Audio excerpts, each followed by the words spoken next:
What is up guys, and welcome back to another Classic WoW video. So today we are checking out Secret Goldfarms, or I guess I should say less known gold farms in Classic WoW, specifically tailored to Warcraft's Season of Mastery, also known as Classic Fresh. Season of Mastery, or Classic Fresh, whatever you want to refer to it as, is basically a relaunch of Classic WoW with some specific changes. I also have a huge announcement, so for the first time ever I've made my own gold making guide, based on gold farms and investments. This guide is fit for everyone, no matter your gold making level, and I'm honestly so excited to show you guys this guide. I've spent so many hours on it, testing out the different gold farms, putting them into the guide, making it look good, and also realizing which farms are worth doing, and which ones are not worth doing. Launching this guide makes me a bit nervous as well, because it's the first time I've ever created something like this, but my goal was to give you guys way more value than what I'm charging for, so hopefully you will like it. I can't wait to hear the feedback, and as always, my Discord DMs are always open. So with that being said, go get your gold making blueprint. This gold making guide consists of 86 pages so far, with 38 different gold farms. We also cover gold making professions, and there are 36 different items to invest in to maximize your profit. This guide will also keep getting updated throughout Season of Mastery to always give you guys up-to-date information about gold making. And also, to celebrate the launch of this guide, you can get 50% off right now by using code Solheim at checkout, and the link will be down below in the description and the pinned comment. Thank you guys so much for the support, I really appreciate it, and with that being said, let's get back into the video. These changes include faster leveling and more difficult raiding content, as well as the removal of world buffs within raiding. On top of that, we also have increased spawns of herbalism nodes and mining veins in the open world compared to the OG Classic WoW, which basically means we will have a lot more Black Lotuses this time around, hopefully with a dynamic respawn, making it more difficult to camp, and we will also have increased supply of all of the other herbalism and mining materials.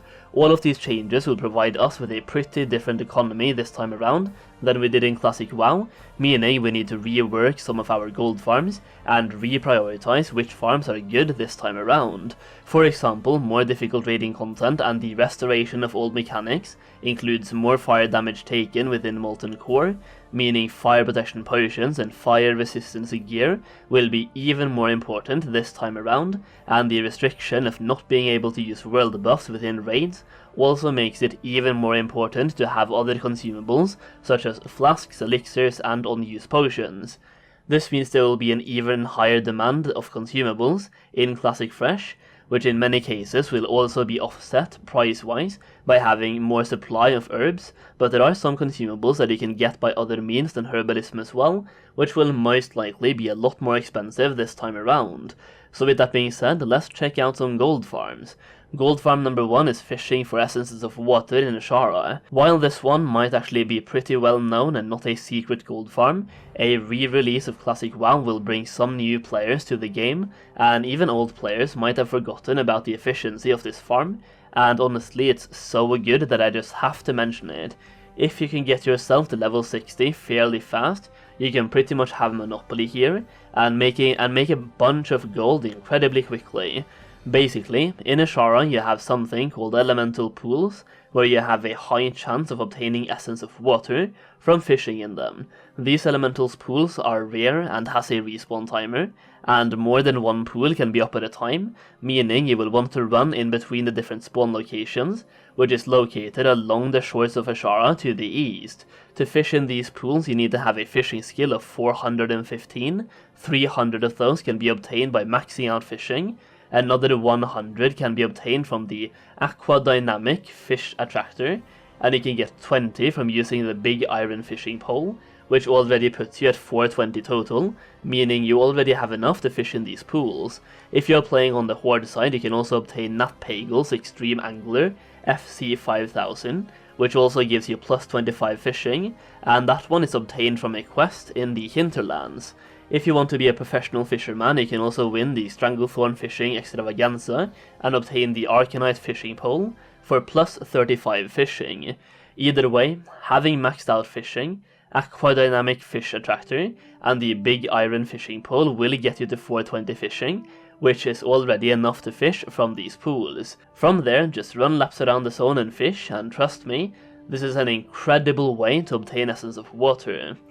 Next up, let's talk a little bit about consumables that will be in extremely high demand. So, Blasted Lands consumables. In Blasted Lands you have a repeatable quest, or I guess I should say several repeatable quests, that will reward you with consumables that you can use for raiding. These consumables include increasing your strength, agility, intellect and spirit, and they are obtained by turning in animal parts found from the different animals throughout Blasted Lands.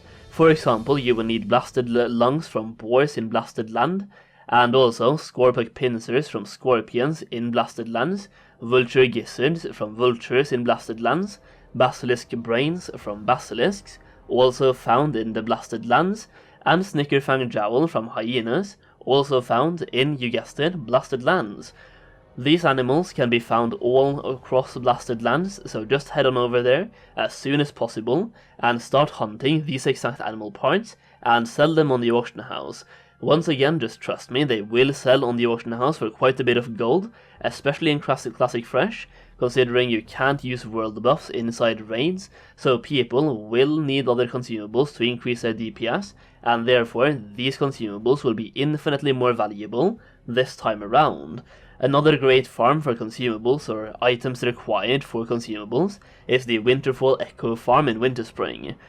Pretty much all you have to do here is complete a quest to obtain the Cache of Marari, which will allow you to get echoes in Winterspring whenever you kill mobs.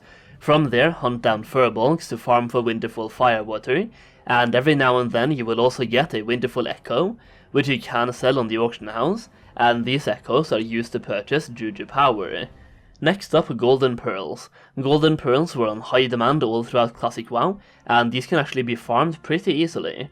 You can farm for Big Mouth Clams, which have a 0.5% chance to drop a Golden Pearl, meaning that on average you will obtain 1 Golden Pearl per 200 Big Mouth Clam. Big Mouth Clams can be farmed in Ashara, Tenaris, Feralas, the Hinterlands and Stranglethorn Vale, and you could for example combine the Essence of Water fishing in Ashara with Golden Pearl farming in the downtime, combining 2 separate gold farms into one superior gold farm. That being said, my favorite is inside this cave in Feralas, as it's in a closed off space and is usually open to farm for yourself without much competition.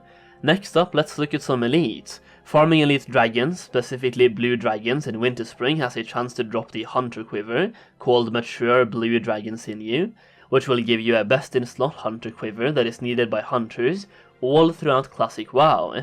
I wanted to include this as it's based on killing elites, which only some classes can do consistently, meaning that if you are one of those classes that can handle elites, this gold farm might just be the one for you. You also have elite demons further south in Winterspring, and killing these also have a chance to give you the Eye of Shadow, which will also give you a lot of gold in Classic Fresh. Another farm that I want to mention that is super low key and is really incredible is farming in the Ghost Mushroom Cave in the Hinterlands. I really don't know what else to call this, but it's a cave with both ghost mushrooms and mithril veins spawning inside it, making this an absolutely insane farming location if you have herbalism and mining, but it's still really good if you only have herbalism as well. In the downtime, while waiting for respawns, you can also kill these jade oozes, which can drop a scum-covered bag of potions, herbs and green items. Plus they also drop a lot of raw silver, so killing these in the downtime will increase the efficiency by a lot, and it also gives you something to do while waiting for herbalism nodes and mining veins to respawn. Also, if you want access to even more gold making opportunities as well as even more gold farms and early access to Classic Fresh investments, make sure you check out my Patreon, which is linked in the description, as I will give out even more gold making information over there, both early access and Patreon exclusive information, so if you want to support me a little bit extra and make even more gold at the same time, Patreon is the place to be. Aside from that, I want to thank you so much for watching this video. Make sure you join my Discord through the link in the description to join my awesome WoW community, slap a like on the video before you leave, and subscribe for more Classic Fresh content. And with that said, I'm just gonna walk away. Bye!